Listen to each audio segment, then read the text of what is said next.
o Tucker Carlson pediu uma entrevista para falar sobre o Brasil. Isso é um processo de construção, tem a ver com aquilo que o Adri estava falando agora há pouco. Esse processo, a entrevista da PragerU, que eu dei lá para a Marissa no início do ano, gerou interesse sobre o Brasil, circulou entre pessoas influentes que falaram, este tema é um tema interessante. Isso chama a atenção do Tucker Carlson para o Tucker Carlson falar sobre o assunto agora. Faça um tal do triplo C. Curta, comenta e compartilhe. Você pode fazer essas 3 coisas que ajudam o algoritmo a aparecer. Mas eu não tô brincando não, pessoal. Dá uma paradinha agora de 1 segundo e clica no joinha. É importante que você faça isso. Porque se você não fizer, inclusive atrapalha o vídeo. Parece que o vídeo é menos relevante.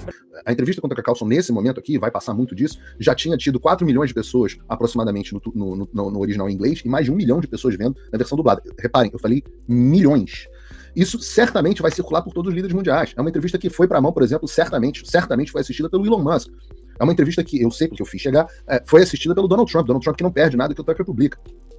Então, esse é um processo. O fato do Tucker ter chamado a gente foi muito bacana. Agora, aí entra um pouco aqui do lado do jornalista, né? Vocês que acompanham, o Marco que acompanhava o Tucker Carlson Tonight, era o programa que eu assisti o tempo inteiro, era o programa no qual eu me inspirava. Né? O Tucker era o jornalista no qual eu me inspirava. Eu olhava e falava assim, esse cara é melhor do que eu. Eu aspiro ser tão bom quanto ele.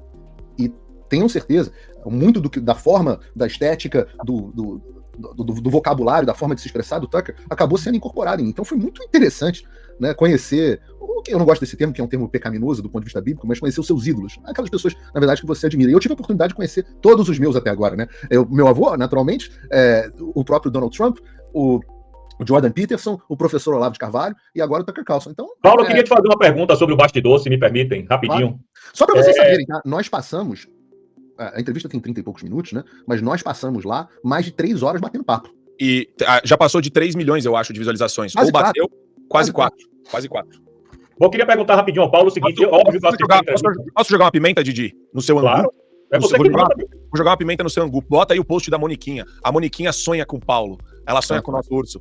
Jornalista dos Estados Unidos, mente sobre o Brasil, nenhum meio de comunicação foi fechado no país, nem os mais radicais de extrema-direita que espalharam mentiras sobre vacinas e etc. E que todos sabem quais são. E o post... Globo, quem espalha mentira, inclusive sobre vacina, é a Rede Globo. É a Rede Globo. E um post do Terça Livre. Coloca o post do Terça Livre aqui, pra gente, quem tem memória, né? Terça Livre foi fechado por ordem judicial e tem o post dele. Vamos colocar aqui pra vocês verem. Tá aí, ó. Após decisões da justiça, a Terça Livre encerra as atividades, diz fundador. Quer dizer, esse pessoal mente descaradamente, Didi. Eles mentem porque tem costas largas, né? Mas eu queria fazer a pergunta... Eu fazia parte do Terça Livre, desculpa te interromper, mas essa justiça precisa ser feita. Eu fazia parte do Terça Livre quando foi fechado. Eu fazia lá voluntariamente, mas o Terça Livre tinha, acho que se eu não me engano, coisa de 60 pessoas trabalhando lá dentro. Tinha estúdio em Brasília. O canal tinha não sei quantos milhões de inscritos, acho que 1 milhão e pouco de inscritos, que pra época era sem paralelo, era o maior de audiência. Recorde de audiência, ganhava da Jovem Pan em audiência. Nossa cobertura sobre as eleições americanas teve mais de 1 milhão de visualizações, uma coisa assim colossal para a época, a gente ganhava de todos os canais de televisão. E o que aconteceu com o Terça Livre, Mônica, obrigado por pegar uma foto tão bonita minha aí, talvez fique à vontade para imprimir e colar aí na parede e tal, fazer um pôster, sei que você gosta. Mas o que aconteceu com o Terça Livre foi que, não foi que a polícia foi lá e fechou a porta do jornal. O Alexandre não precisa mais fazer isso. Isso era uma coisa do século XX.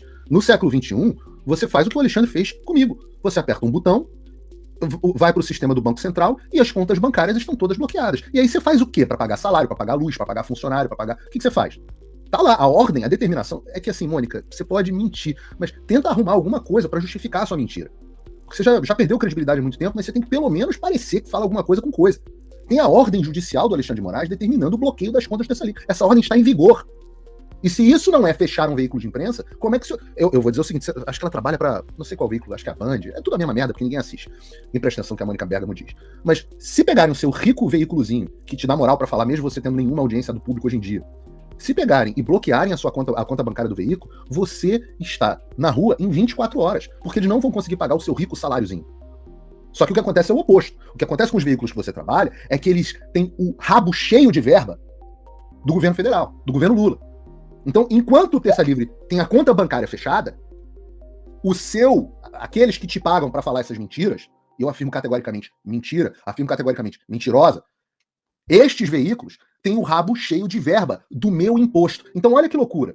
Enquanto o público não consegue financiar o meu trabalho, o mercado, porque ele tem interesse, você, que o mercado não tem interesse, é financiada com o dinheiro dos meus impostos. O governo não só bloqueia as minhas contas, como usa o meu dinheiro para financiar você para falar mentira.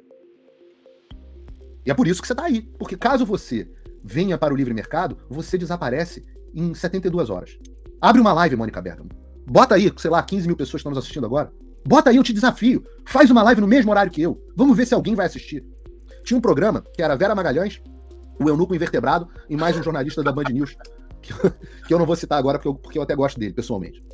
Mas também com síndrome, Bolsonaro Derangement Syndrome. Os três faziam o programa, se chamava Política ao Cubo. Os caras faziam live, dava 100 e poucas pessoas assistindo. Depois de um mês, 3 mil visualizações. A mulher da Globo, apresentadora da Roda Viva, e mulher da Globo, um cara da CNN Brasil na época, e um cara da Band, a âncora da Band News. 3 mil pessoas depois de um mês vendo. Se eu falar que vou fazer uma live soltando pum, vai ter muito mais gente assistindo. E o nome disso é credibilidade, pô. Esses caras não conseguem competir com o mercado. Então, teve veículo fechado sim, tem jornalista bloqueado sim, e eu posso provar. Não teve nenhum jornalista americano mentindo no Brasil, nem jornalista brasileiro mentindo nos Estados Unidos. Sim. E não só teve veículo fechado, teve jornalista bloqueado, teve redes sociais inteiras bloqueadas, como a minha, a do Paulo, a do Constantino, do Fiuza, que está até hoje censurado em todos os níveis, porque não está lá fora. Você teve uma readequação de linha editorial, uma autocensura, uma adequação ao regime da ditadura. E a gente, todo mundo aqui fez parte dos quadros da Jovem Pan, a gente pode dizer, a Jovem Pan se transformou numa linha auxiliar praticamente do governo federal e, eventualmente, de leniência e complacência com a ditadura. Ontem a gente estava numa festa da Jovem Pan, não vou dizer o nome de quem, mas, eventualmente, as pessoas falaram, a gente foi obrigado a fazer isso, senão a gente não tem o contra-cheque, a gente não é pago. Ou seja, eles mesmos assumem a autocensura. Todos ali não falam o nome do Alexandre de Moraes, não falam do que está acontecendo. Ou seja, você teve fechamento, você tem autocensura, você tem chantagem recebida e autorizada dentro da linha editorial daqueles poucos veículos que eventualmente faziam uma oposição ao regime. Ou seja, você tem tudo dominado, não só pela questão do dinheiro, da censura, do bloqueio, da prisão e do exílio. Você tem o fechamento de toda a liberdade de expressão, que tem um público e uma demanda gigantesca que não é atendida hoje no Brasil. Eu queria ouvir o Didi, que o Didi tá um tempo... Me interessa muito essas coisas de bastidores, essas coisas que não vão para o ar. E como o Paulo teve a oportunidade de estar lá ao lado do Eduardo e do Tucker Carlson, eu queria lhe perguntar uma coisa. Paulo, me corrija se eu estiver errado, por favor. Eu senti como se o Tucker Carlson tivesse convidado vocês para realmente se inteirar do que estava acontecendo no Brasil. A impressão que eu tive é que quando vocês comentavam, ele dizia, pô, mas não é possível, o Brasil não é a Guiana, o Brasil é um país gigantesco. A impressão que eu tive é como se ele, de fato, não soubesse do que estava acontecendo aqui. E para um jornalista da estatura dele, seria muito difícil isso acontecer. Então eu queria que você me esclarecesse se eu estou errado, se eu estou enganado, se ele sabia, se ele não sabia, sabia pouco, sabia muito. Duas coisas que impressionaram muito o Tucker. Primeiro, ele gostou muito do Brasil. Quando ele esteve no Brasil, ele gostou muito do país. Ele ficou muito impressionado com o Rio de Janeiro.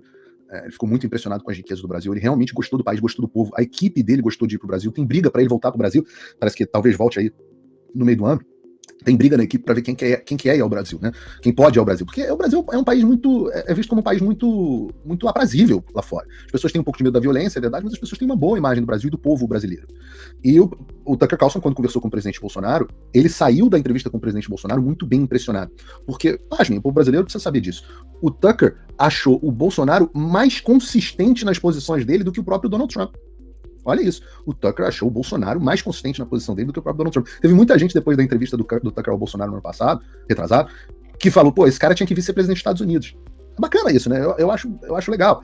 Então, foram duas coisas que o Tucker ficou muito impressionado. A primeira é como a situação se deteriorou do momento em que o Bolsonaro era presidente, da entrevista do Tucker no final de 2022, acho que ali outubro, talvez setembro de 2022, uma coisa assim, até agora. Então, ele ficou muito impressionado de como as coisas se deterioraram. Essa foi a primeira impressão dele. A segunda impressão, se vocês veem a cara de consternado dele, ele saiu da entrevista ali meio depressivo.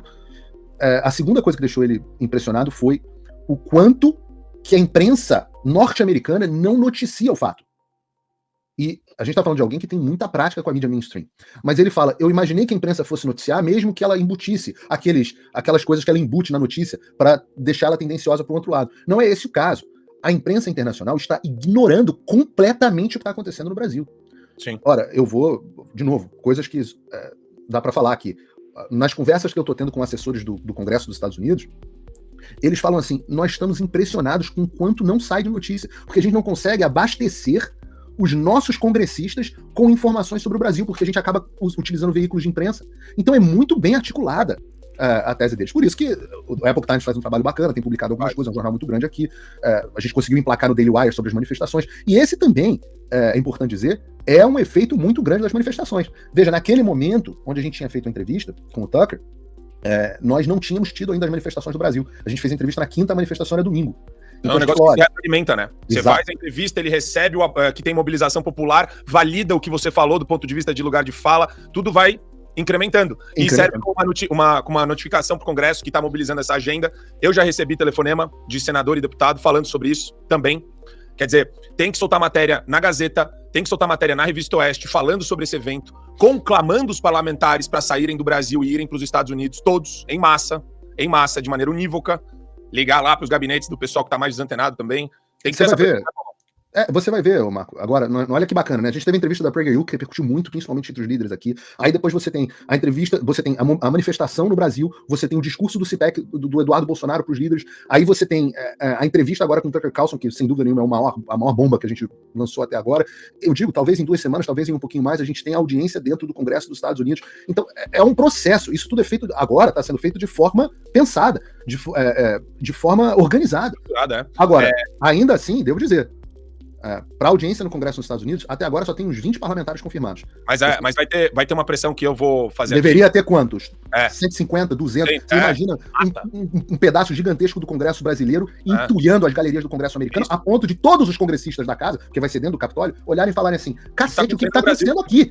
O que está acontecendo nesse país? Quem é Alexandre de Moraes? Porque, é isso, né? É a pergunta que surgiu do senador e do congressman americano. Peraí, desculpe interromper esse vídeo, mas é que eu continuo censurado pelo STF. Além deles cancelarem meu passaporte, congelarem todas as minhas contas bancárias e bloquearem as minhas redes, agora eles também querem proibir os meus vídeos no Brasil. Você pode continuar me acompanhando seguindo o meu segundo canal, que é o canal de cortes. Mas melhor ainda é se inscrever no meu canal do Rumble, que é o concorrente do YouTube, que não cumpre essa censura. E se quiser ter acesso a todas as minhas postagens para sempre, deve se inscrever no meu Locals, que funciona de uma forma parecida com o Facebook ou o Twitter. Todos os links estão aqui na descrição. Entra lá, senão você vai ficar desinformado e aí eles vão vencer.